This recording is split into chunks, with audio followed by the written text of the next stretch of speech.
Have you noticed a silent, insidious crisis destroying an entire generation's future?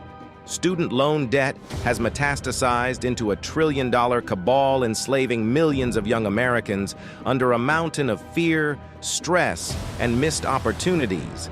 How did we allow the noble pursuit of education to twist into a corrupt system, trapping students in a lifetime of unpayable debt? In this video, we reveal the forces exploiting students' hopes and ambitions to fuel a trillion-dollar debt bomb that's ravaging a generation like a parasite. The sheer scale of this contagion is unforgivable. Today, the average 2019 graduate left college shackled with nearly $30,000 in student loan debt. Collectively, Americans now owe a colossal $1.6 trillion in outstanding federal and private student loans. That figure has exploded by a horrifying 300% in just the last 15 years alone, exceeding even credit card debt. Imagine an entire generation bludgeoned into starting life, financially crippled, with their dreams held hostage. The fallout from this systemic fleecing is devastating.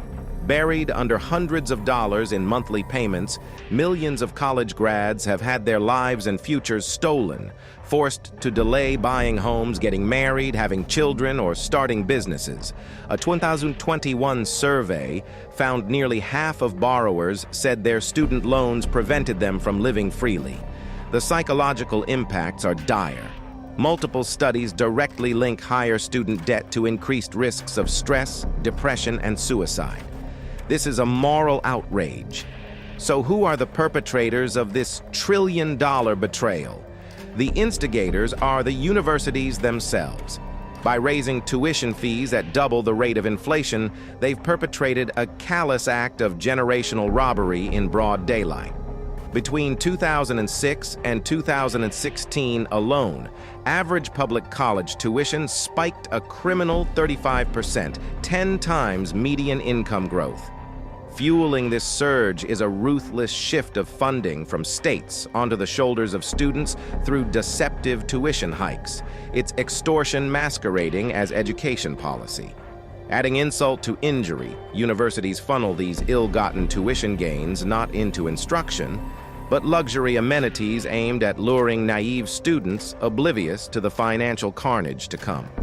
While graduates suffer under mushrooming debt, campuses boast resort-style dorms, spas, climbing walls, and other vanity facilities that pass the costs on to victims already in their crosshairs.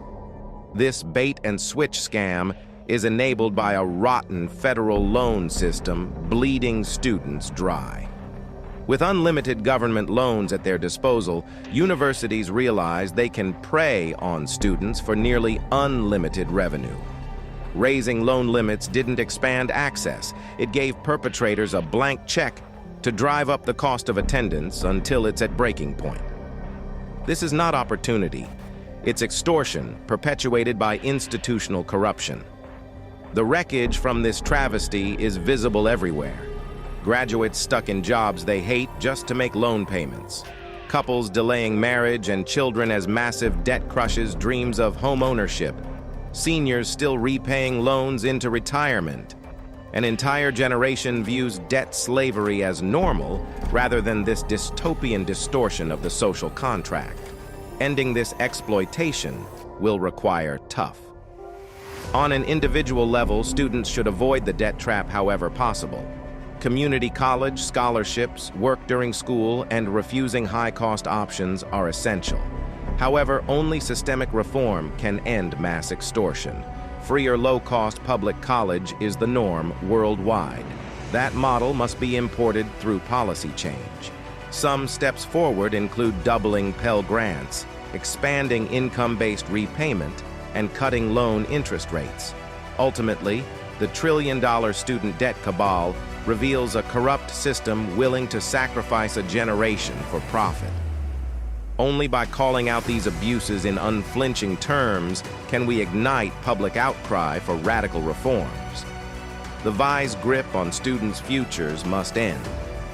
Until then, we will keep exposing this injustice, keep fighting for change, and keep demanding a system that lifts up students, not leaves them crushed.